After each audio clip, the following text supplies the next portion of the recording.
Si il veut prouver, j'allais dire, à la France, qu'il veut aussi dominer. Et qui, devinez, l'Afrique francophone, parce que la France ne peut dominer personne d'autre que nous.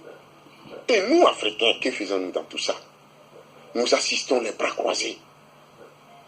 Nous assistons les bras croisés. Spectateurs, toujours.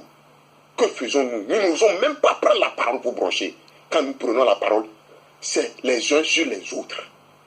C'est sur nos dirigeants que nous avons tellement insultés, qui ne sont en réalité que des marionnettes. Les mêmes pays, Idriss Déby nous file les secrets. Les mêmes pays, ils installent des dirigeants. Les mêmes pays nous font croire que nos dirigeants sont notre problème. Mes amis, ouvrez les yeux. Je vais vous donner un exemple.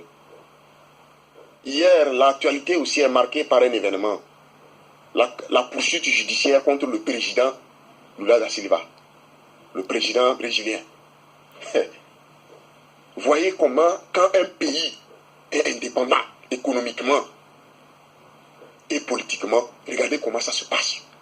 Les présidents ne sont pas libres. On ne vole pas 100 francs dans un pays libre. Un chef d'État qui est assuré que le vote de son peuple ne sert à rien pour l'élire. Un chef d'État qui sait qu'il ne doit rien à son peuple, parce que c'est la France qui l'a installé. Il suffit que la France menace. Un chef d'État qui sait que les élections présidentielles dans son pays ne sont qu'une formalité. C'est la France qui fait tout. Dites-moi pourquoi il va respecter ce peuple. Dites-moi pourquoi il donnerait à manger à ce peuple au lieu d'envoyer l'argent en France. Mes amis, ouvrons les yeux. Libérons-nous de la France. C'est notre seul problème. On nous trompe. Toujours dans cette stratégie de diviser pour régner, on nous trompe que nos dirigeants, c'est notre problème. Mais des gens qui sont nés avec nous dans les mêmes maternités, qui vivent les mêmes problèmes que nous, on les élit sur des programmes de défense de biens communs. Mais quand ils arrivent au pouvoir, regardez Macky Sall, les gens sont morts pour les dire. Mais Macky Sall, 2 semaines après son élection, regardez ce qu'il est devenu. Alassane Ouattara, des Ivoiriens se sont immolés pour qu'il soit président. Regardez ce qu'Alassane fait. Vous pensez que ces gens-là, quand ils arrivent au pouvoir, ils étaient nés méchants? Idriss Déby vous dit que c'est la France qui décide de tout. Les gens rendent visite à l'Élysée, ils reviennent, on ne les reconnaît plus. Mes amis, ouvrons les yeux. Ces gens-là ne sont pas des problèmes. Si aujourd'hui nous arrivons à nous débarrasser de la France, si nous arrivons à prendre notre indépendance monétaire, militaire et politique, je vous dis que nos dirigeants que nous allons élire désormais se sentiront obligés envers le peuple. Et ils feront tout pour plaire au peuple. Mais tant que nous ne sommes pas libérés de la France, ils ne se sentiront obligés qu'à la France. La France vole au peuple africain son droit de disposer de ses dirigeants. Comment les gens veulent qu'on leur explique ça pour qu'ils comprennent, jeunes Africains? Que voulez-vous que nous disions? Moi, Borossi Godson, ça me fait pleurer chaque jour. Quand je vois ma jeunesse, la jeunesse africaine, en train de dormir dans ça, je ne comprends pas. Les vieux s'en vont. Mugabe, il a résisté seul. On met une hirondelle dans le désert. On nous a fait croire que c'est le problème du Zimbabwe. On a asphyxié économiquement. Regardez de quoi les gens sont capables. Lorsque quelqu'un pointe le doigt, un des dirigeants veut regarder lucide. Regardez comment on fait. Regardez comment on fait. On asphyxie économiquement tout un pays parce qu'il a choisi de suivre un dirigeant nationaliste. Mes amis, ouvrons les yeux. Emmanuel Macron dit que si un pays africain veut pas de franc CFA, qu'il quitte. Parce qu'il sait qu'un pays qui quitte seul, il ne peut rien faire. Parce qu'il sait que nos réserves monétaires, individuellement prises par pays, ne servent à rien. Mais il sait qu'à 14, nous sommes forts. Nous ne lui demandons pas de quitter un à un. Ce n'est pas à lui de nous indiquer la manière dont nous devons quitter le CFA. 14 pays, une monnaie, c'est une force. Nous, on veut y rester. Mais nous ne voulons plus que nos réserves restent au trésor français. C'est France. Puisque les gens le disent unanimement, à l'exception d'Alassane Ouattara et de quelques camarades. À lui. Mais si Emmanuel Macron ne craint pas, si tel est qu'il ne craint pas, si tel est qu'il ne sait pas, tel est qu'il croit que nous ne le nourrissons pas, qu'il ne gagne rien dans le CFA, mais qu'il transfère tout simplement les réserves monétaires vers nos 2 banques centrales. Tout simplement. Dans nos trésors.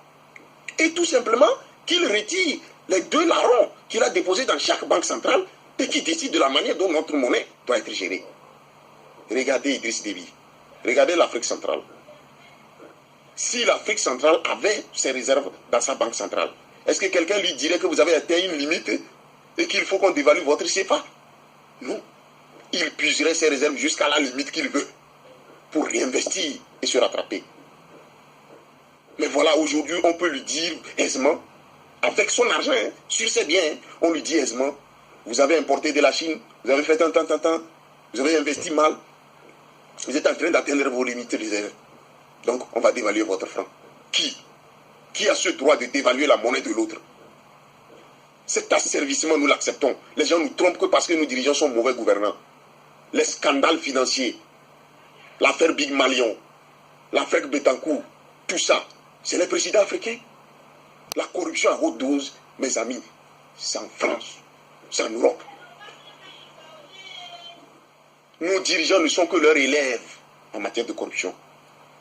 Pour ne pas dire leurs serviteurs. Mes amis, l'indépendance économique de nos pays, il en va de notre intérêt. Un dirigeant qui ne tient pas l'économie de son pays ne peut rien faire pour son peuple. En tout cas, il ne fera pour son peuple que ce que la France propose. Mes amis, arrêtons ce débat. Nous aurons des dirigeants clean qui répondront de leur comportement et de leur gouvernance le jour où nous allons nous débarrasser de la France. Parce que nous ne pourrons demander des comptes à aucun dirigeant qui sait que ce n'est pas nous qui l'avons élu. Qui sait la manière dont il a été choisi pour être là. Lorsque les gens, au lieu de nous envoyer de l'argent, d'investir de l'argent dans le peuple pour se faire élire, envoient des valises d'argent en Europe pour être élus, vous devez ouvrir les yeux et comprendre comment va le monde au juste. Que faisons-nous, jeunes Africains, dans ce monde où actuellement tout le monde veut affirmer l'hégémonie de son continent? Moi, je suis partant pour que l'Afrique surprenne Donald Trump. Pour que demain, Donald Trump soit surpris que celui qu'il avait dit qu'il n'est même pas une préoccupation, c'est lui qui domine le monde. Je rêve à ça. Et je sais que ça va arriver. Un jour viendra où l'Afrique, parce que ce n'est pas des richesses qui nous manquent, c'est juste la volonté de prendre notre indépendance, de prendre notre destinée en main et de diriger notre continent qui manque. Et moi, je dis qu'un jour, je sais que si c'est comme ça, impliqué dans ma tête, si c'est viscéralement comme ça, dans ma tête, c'est qu'il y a des jeunes Africains aussi qui auront viscéralement la même pensée un jour. Et nous serons de plus en plus nombreux. On a tué Thomas, mais ce n'est pas fini, non? On a tué Kadhafi, mais est-ce que la fibre patriotique est terminée? On a tué Sylvanus Olympie, tous les autres, on les a tués, mais pourtant la fibre patriotique n'est pas terminée. Elle ne finira pas, elle se renouvellera. Ils nous auront toujours sur leur dos, comme l'a dit Dadis Camara. Qu'ils le veuillent ou pas, un jour ils nous auront sur leur dos. Et moi je rêve, je sais qu'un jour naîtra des gens qui pensent comme moi, des milliers, qui vont envahir cet Occident. Un jour viendra où naîtra des dirigeants africains qui parleront en unisson en disant le monde c'est ici. Comme hier les gens l'ont dit à la tour Eiffel, j'ai versé les larmes quand je les ai entendus dire ça. Les décisions du monde se prendront un jour à Addis Abeba. Que tu exauces. Je vous remercie. Prenez conscience, jeunes Africains, je vous en prie. Si nous voulons être heureux, nous devons tenir nos richesses. Si nous voulons avoir des dirigeants qui répondent de leurs actes devant nous, nous devons faire en sorte que leur choix ne se décide nulle part ailleurs qu'ici, par nous-mêmes. Je vous remercie.